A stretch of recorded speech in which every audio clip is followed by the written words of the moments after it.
It's week 2 of Grandmasters, which means this week is Heist Battlegrounds Mars. Now, this is the most intimidating of all the Grandmasters, as when it was just in the regular rotation for the week a few weeks ago, it was really hard to do on Legend and even harder to do on Master, so people worried about it on Grandmaster. But after running it yesterday for the first time, it actually really wasn't that bad. It is actually very, very simple, so we're going to get right into that. So like, comment, and subscribe, and we'll have a quick word from our sponsor. On loading into this particular Nightfall, you're going to be met with just this long ramp-like structure and a ton of thralls running down at you. Take them out and move forward, where we now have to sit on the 3 towers and then unlock them so that we can get into the actual Futurescape building itself. Now, I highly recommend that you start with the first one, which will be A, and this one's not too bad, as you can sit up on top of these buildings and just pick away at all the adds. When you actually start the tower, there's going to be 2 ogres that spawn behind you, 2 unstoppable ogres. Take care of them. They're pretty easy. We had Strand, so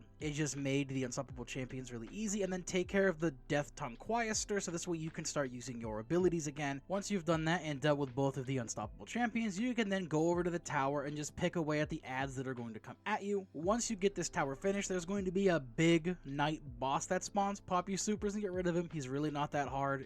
He's got a lot of health, so you're going to want to use your supers and whatever you have for heavy, because throughout this entire Grandmaster, there are heavy boxes that you can pick up and get full heavy. There's one right by A, so pick that up when you and your fire team needs them, because once you pick it up, it begins a countdown and goes away. And then once you're done with the A beacon, we're then going to move to B, which is honestly a lot more simpler. For this one, for the most part, you can just stay on it. There's going to be a bunch of thralls and acolytes that come down at you. On the right hand side, if you're looking straight ahead, there's going to be an unstoppable ogre and a barrier knight, as well as a wizard, I believe. Take care of them and then just sit on that and complete it, and then we move on to what I would consider the more difficult of these 3 pillars, which would be C. Now at C, there's a ton of taken. Basically the same idea as before, just a ton of adds and an unstoppable champion. Take care of them. Be careful of the Centurion's void darts, as they will one-shot you. I literally used 3 reses here because I was not anticipating them to absolutely one-shot me, even with void resistance on, but they did, so be careful of that. Once you've completed all 3 towers, you then get one of those refractory cores. You can bust through the hive gunk and move on into the next area.